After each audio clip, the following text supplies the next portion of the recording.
성경의 숲을 걷다. 오늘은 출애굽기 25장 전에 성막에 대한 의미를 한번 같이 살펴보도록 하겠습니다. 하나님은 시내산에서 이스라엘과 맺은 언약의 증표로 성막을 주셨습니다. 성막은 이스라엘 중에 거하시는 하나님의 임재의 상징이었어요.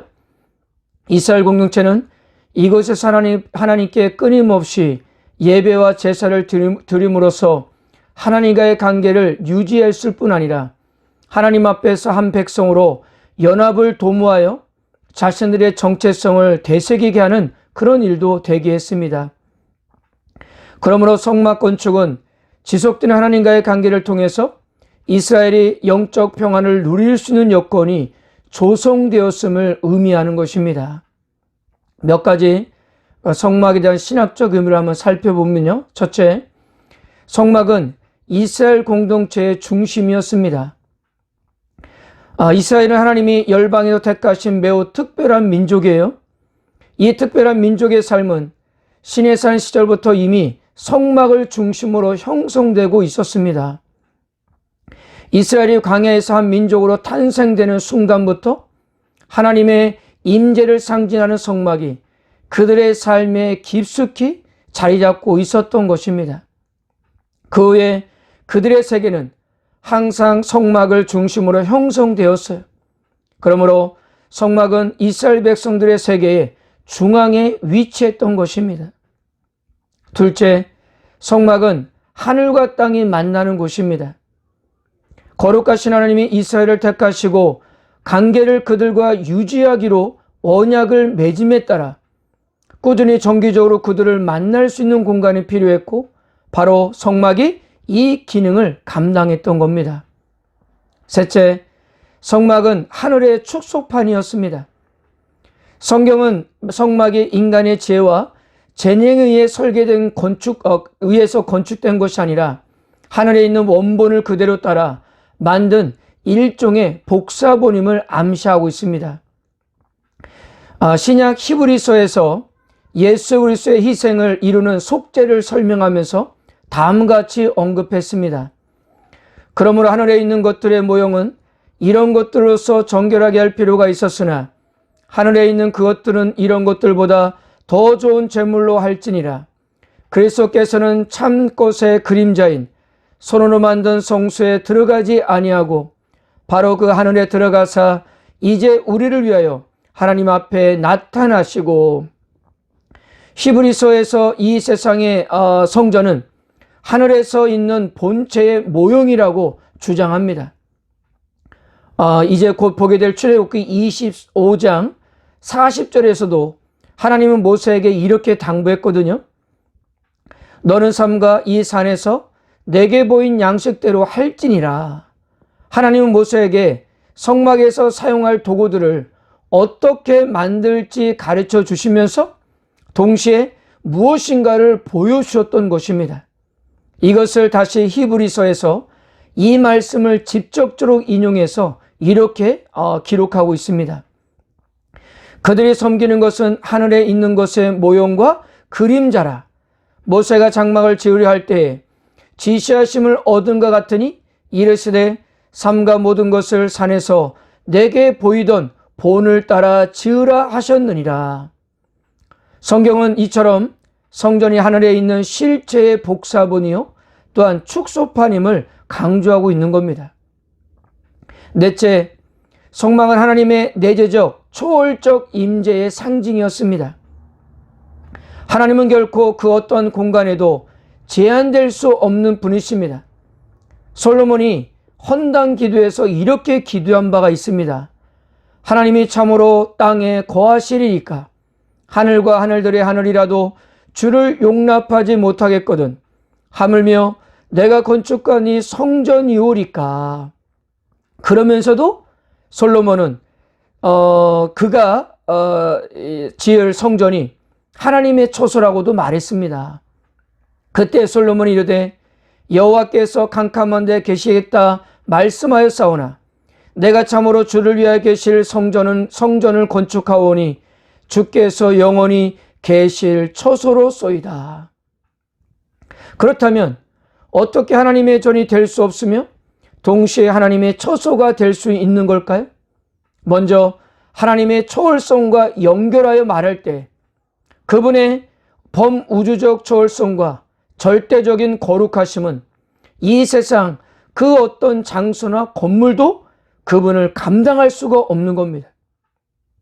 결과적으로 성막은 하나님의 전이 될 수 없습니다.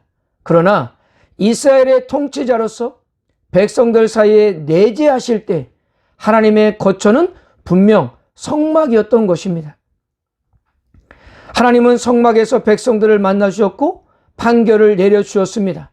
뿐만 아니라 이스라엘 통치자가 그들 사이에 내재하신다는 것은 이스라엘의 생존에 매우 중요한 전제 조건이었던 겁니다. 하나님의 내재는 이스라엘의 안보, 번영과 필연적인 관계가 있었기 때문입니다. 이런 내재적인 기능을 강조하기 위해서 하나님은 성막의 가시적인 현상으로 임하시곤 하셨어요.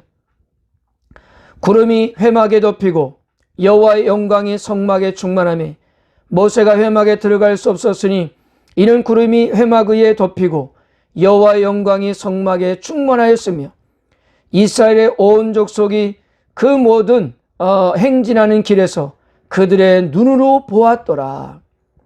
온 이스라엘이 보는 앞에서 성막에 임하시는 모습을 보여줌으로써 하나님은 그들 사이에 내재하심을 확인해 주신 거였습니다. 다섯째는 성막 건축은 새로운 창조 사역이었습니다. 여호와께서 모세에게 말씀하셨다. 여러분, 이 말씀이 25장부터 31장까지 정확하게 7차례 사용되었습니다. 그중 6차례는 성막과 기구들을 만드는 일을 지시할 때 사용되었고요. 마지막 한 차례는 안식일에 대한 규례를 말씀할 때 사용되었습니다. 이것으로 출애굽기 기자는 이 같은 방식으로 성막 건축과 7일의 천지창조 패턴을 연결하고 있는 겁니다. 하나님이 6일 동안 천지를 창조하시고 7일째 안식하신 것처럼 성막과 기구들을 만드는 일도 6단계로 진행되었으며 7번째 단계에서 안식하는 거였습니다. 무엇보다도 완성된 성막이 세워지는 날은 새해 첫날이었습니다. 이러한 사실은 성막을 세우는 것이 이스라엘 삶에서 새로운 시대의 시작을 알리는 거였다는 사실입니다. 그리고 성막은 다른 여러 이름으로 불려졌어요. 성소, 장막, 회막, 증거막 등으로 이렇게 다양하게 불려졌습니다. 하나님께서 당신의 백성들과 만나기 위해 성막을 만들고 그들과 교제를 나누시기를 원하셨습니다. 이것이 나중에 성전이 되고 신약에 와서 교회인 우리 성도들이 된 것입니다. 고린도전서 6장 19절 20절 너희 몸은 너희가 하나님께로부터 받은 바 너희 가운데 계신 성령의 주인 줄 알지 못하느냐. 너희는 너희 자신의 것이 아니라 값으로 산 것이 되었으니 그런즉 너희 몸으로 하나님께 영광을 돌리라. 우리가 어떻게 성령의 전이 되었습니까? 에베소서 2장 20절에서 22절 너희는 사도들과 선지자들의 터 위에 세우심을 입은 자라. 그리스도 예수께서 친히 모퉁이 돌이 되셨느니라. 그의 안에서 건물마다 서로 연결하여 주 안에서 성전이 되어가고 너희도 성령 안에서 하나님이 거하실 처소가 되기 위하여 그리스도 예수 안에서 함께 지어져 가느니라. 예수 그리스도와 연결된 우리가 하나님이 거하실 처소가 되었던 것입니다. 사랑하는 성도 여러분, 하나님께서 이처럼 에덴 동산 때부터 당신의 백성들과 친밀한 교제를 나누시기를 원하셨다는 사실입니다. 이것이 외형적으로 성막으로 또한 성전으로 그리고 예수님을 통해서 진정한 처소가 우리를 통해서 이루어지게 된 것입니다. 그러므로 성전으로서 우리가 해야 할 일은 하나님과의 긴밀한 교제가 더욱더 깊어지는 것이 아닐까요? 그렇게 교회로서 성숙해져 가는 겁니다. 그렇게 주님과 함께 온전히 세워져 가는 교회가 되시기를 주님의 이름으로 축복합니다.